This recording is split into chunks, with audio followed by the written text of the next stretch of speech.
Mycoplasma जनित एक रोग के बारे में जो कि आपके सिलेबस में है।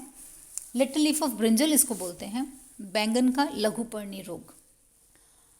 ये जो रोग है, ये जो परपोषी है, इस डिजीज़ में हम ब्रिंजल की बात कर रहे हैं, लेकिन इसके अलावा बैंगन के अलावा कुछ और भी सोलोनेसी के सदस्य जो हैं इसी कुल के, उन पर भी इनका प्रकोप होता है।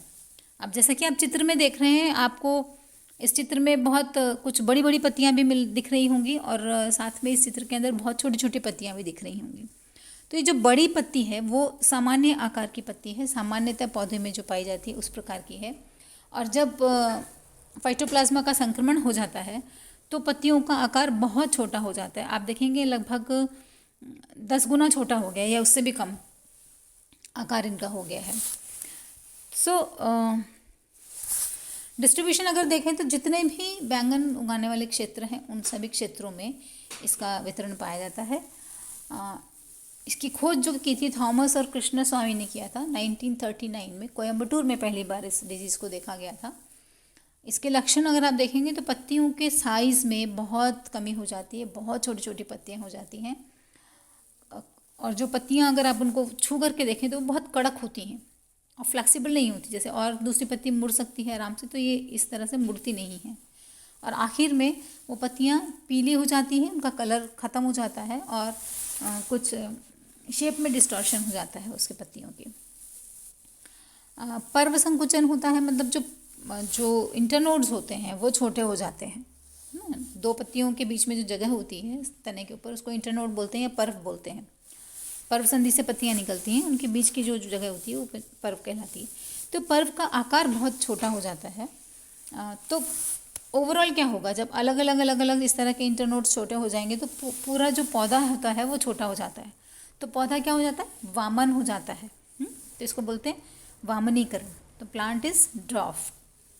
इसके अलावा प्रचुरोद्भवन होता है, जो जितनी भी एक्सिलरी बर्ड्स होती हैं, अक्षरस्थ कलिकाएँ होती हैं पत्तियों के, उसमें वो भी शाखाएँ बनाने लगती हैं।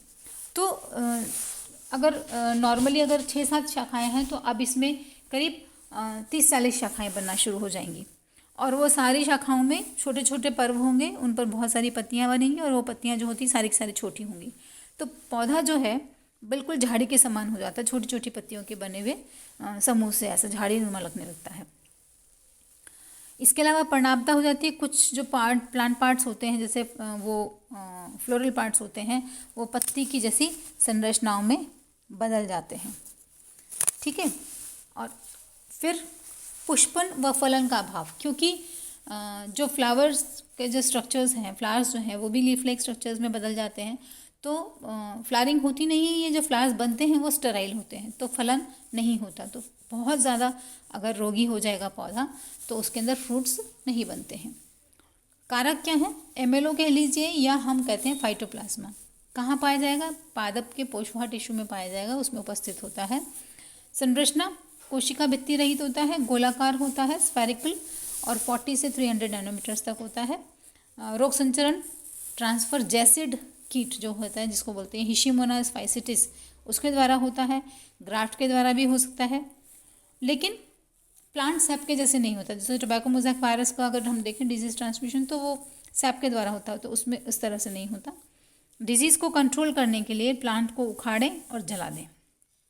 जैसे आपको लगता है छोटी छोटी पत्तियाँ आ रही, इस तरह का कुछ है, तो उसको निकाल करके आप जला दीजिए।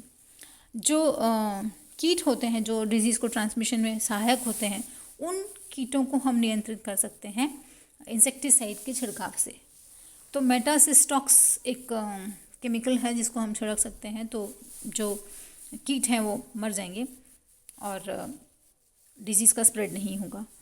इसके लिए प्रतिरोधी किस्मों का उपयोग कर सकते हैं हम। इसके अलावा टेट्रासाइक्लिन का स्प्रे भी कर सकते हैं अगर बहुत कम पौधों में है, लेकिन जैसे पहले बताया था टेट्रासाइक्लिन से दोबारा से रोग आ सकता है और ये थोड़ा महंगा उपाय है। टेट्रासाइक्लिन काफ़ी महंगा पड़ता है, तो हम इसको इस्तेमाल नहीं करते हैं। ऊपर के 2-3 मेथड हैं, उनको हम इस्तेमाल करते हैं रोग को नियंत्रित करने के लिए।